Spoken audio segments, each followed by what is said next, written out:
Well, today's a bit of a random treat. We have the 450 MT by CFMOTO. This is going to be my first CFMOTO I've ever ridden. We don't have too much time to mess around getting close up because we're in a bit of a hurry. But look, the detailing on this bike is actually very, very surprising.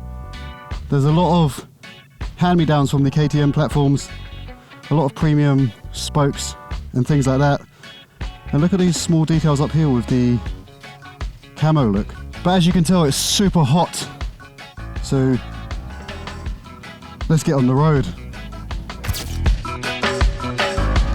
Well guys, welcome to a beautiful backdrop and aboard the CFMOTO 450 MT. I've only ridden this about 100 meters or so, and already I can tell this is a good bike.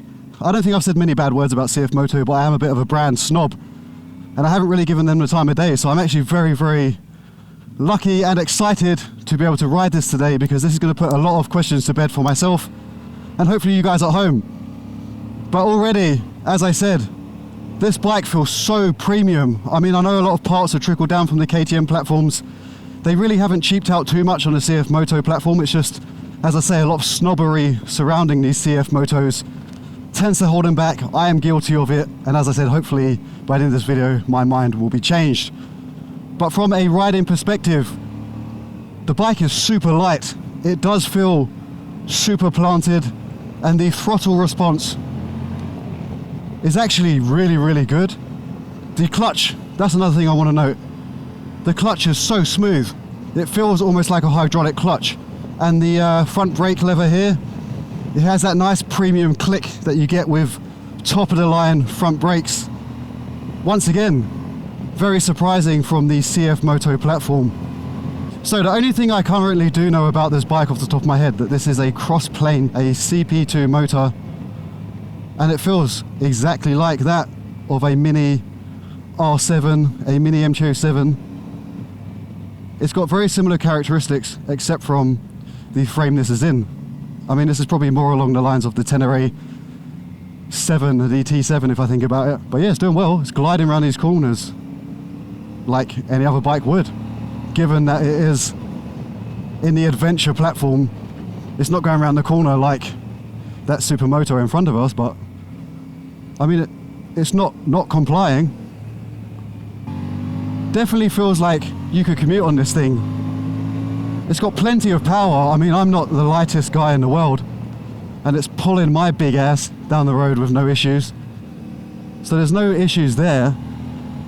It really does pull its way out of a corner nicely.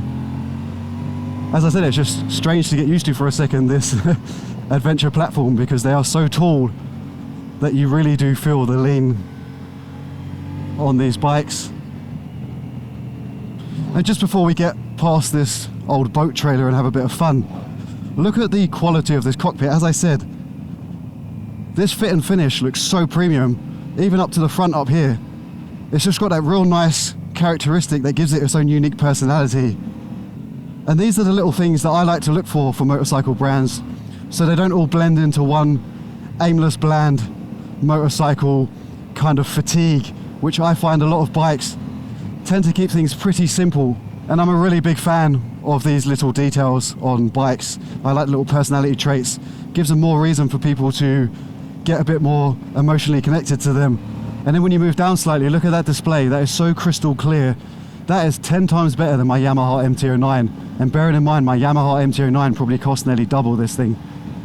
So you can't knock CFMOTO after watching this, because the more I ride this, the more I'm being convinced that CFMOTO are going to take over at some point, just because they've put the money into the right places that you'll notice from a rider perspective. It's those little details that stand out for people. Going back to that MT-09 analogy before I come back to the CFMOTO, that was a big letdown for me.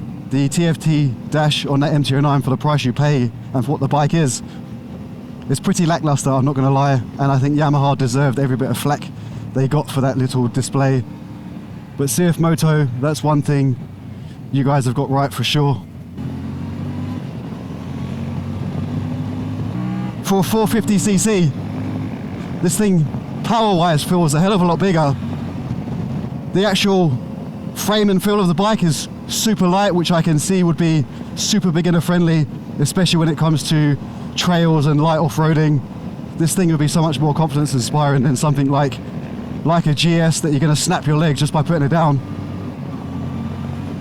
But once loaded up, adding that weight, I could see this bike being way more manageable to take down trails, kind of in line with the Royal Enfield Himalayan 450. That's where I'd put this in the same category of, just with a better fit and finish. And I mean, I've only been on this bike for about 5 minutes or so, and I'm already starting to gel with it pretty well. And the more I ride these kind of things, the more I'm leaning into getting something like an adventure or sport tourer. They make so much sense. They do everything sport-wise on the street that any other bike would do on the street. You have to take that into consideration, because we're not talking about track orientated. Yeah, it's got plenty of passing power. It's more than what you need. And you've got to bring everything back down to street orientated as well. I'm pretty guilty too of being pretty swayed by power dynamics on a bike. But when you think about it, if you stay within the confines of the law and don't speed, these bikes do everything and more. There's no need to have 150 horsepower on the street. There's no need to have 70 horsepower. I mean, it's a nice premium touch, don't get me wrong, it's a nice good feeling. But this is doing plenty fine. I mean, I'm doing the speed limit, no issues. I have more in the reserves. And the biggest thing that you guys can't see, or actually, when we get around this corner, maybe you will be able to see. Look at this thing, hang on.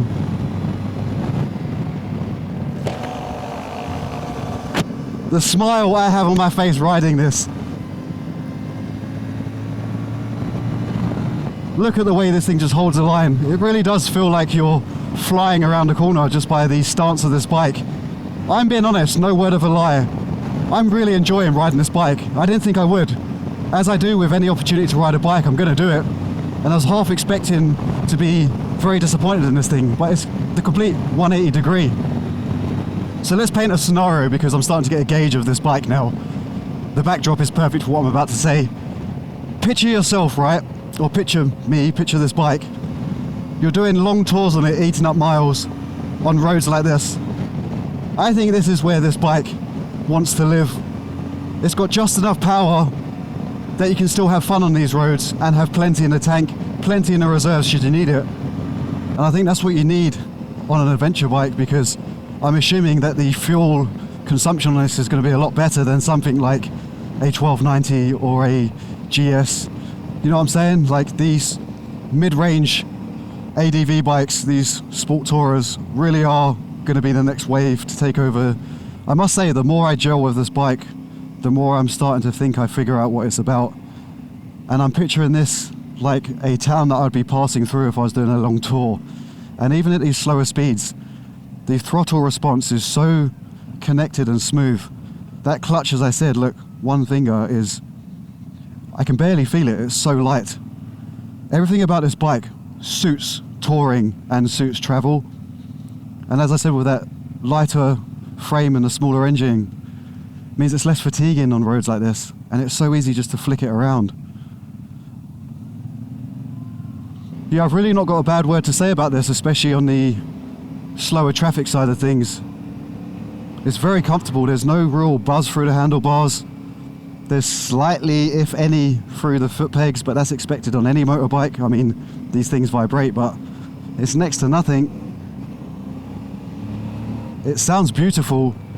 And the seat is actually really, really comfortable. This is just a standard setup as they come. And I haven't felt any ounce of fatigue kicking in whatsoever. Usually after about 15 minutes of riding the bike, you can start to feel where the pressure points would be. I don't have any on this. And being that it's such an elongated seat, I can just quite simply slide around if I want to. Sit on the back seat. There's so much space on this bike. Yes, it's only a 450cc, so you might want to look at the 800 variant, which hopefully we can ride soon if you were going to ride two up. But for just a solo traveller and a daily rider, I don't think you can do much better than this CFMOTO 450 MT. So there you have it. That is my quick first initial impressions of the CFMOTO 450 MT.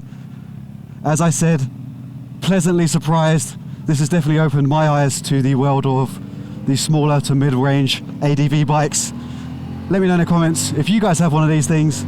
Share any experiences you have with this bike, and if you did like this video, as always, like, comment and subscribe, because I need you guys to help me grow this channel. And I'll see you guys in the next video.